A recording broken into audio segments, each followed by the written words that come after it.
Hey everyone, RogueGold here, and today we are going to talk about XDefiant. Right now, Tom Clancy's XDefiant is pretty much the talk of the town. The closed test began the other day, which I totally know nothing about. And it's been getting a lot of buzz in general because of that. A decent amount of that buzz is some content creators who got early access before the test, and we will come back to that whole thing. But some of the general sentiment that I've heard from them is, oh, this is way better than I thought it would be, to which I kind of roll my eyes a bit. You know, I think everyone lashed out at the game over the whole Tom Clancy controversy before even glancing at any of the gameplay that had come out thus far.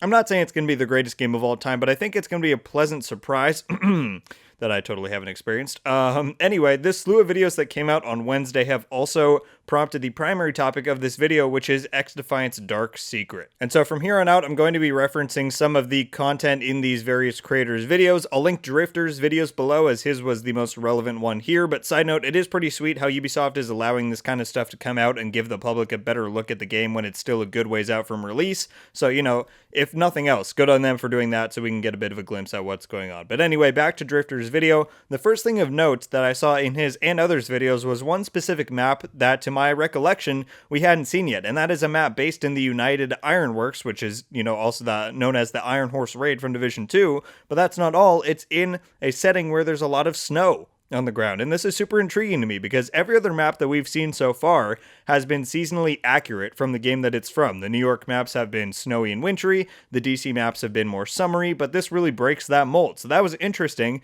But then also, Drifter made some very interesting comments regarding the premise of the game, which I'm going to play now. You can take a listen. Again, I'll have his video link below if you want to go check it out. Take a listen to this. XDefiant tells the story of several factions of survivors that are fighting for control of Washington, D.C. after the disastrous events of the Division, where the United States more or less crumbled. So you have several different kind of hodgepodge militia factions fighting for control of DC.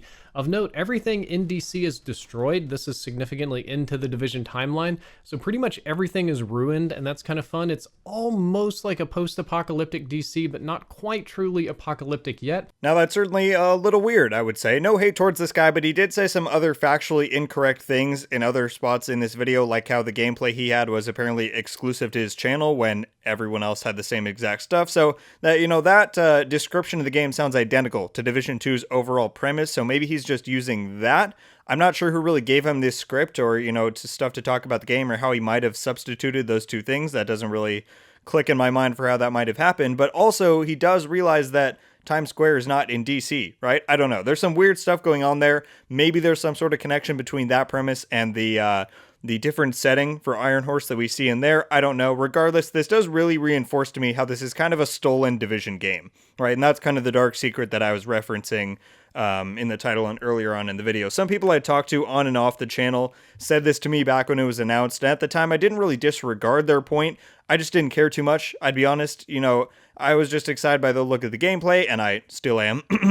But, and I've said this before, seeing how every map, gun, many of the UI icons and sound effects, the skills, half of the factions are from Division, like, it's pretty clear that this was a Division game that they then decided to make a crossover game later on, which is not only sad because it looks like the game is actually going to be pretty decent, and I feel like it would have been a pretty fun addition to the Division universe, but if this had been a strictly Division game, maybe they could have skirted so much of the PR bullshit, you know, that whole nightmare that they've been going through. Maybe it still would have happened if it was, you know, Tom Clancy's The Division XDefiant, but I feel like people were upset because they tried to make a new IP under the Clancy license that kind of betrayed the old games, I guess, you know what I mean? So ultimately, does it matter what brand this game is under and what its name is? No. Like I said, the gameplay looks like it's going to be really fun. I think I'm going to like it quite a bit, but seeing them almost commit to this being a Division game and then snubbing it and pretending like it wasn't one all along feels pretty cheap. Like, I truly wouldn't have cared if they made it a crossover game from the start and drew more inspiration, you know, more evenly from each of the IPs,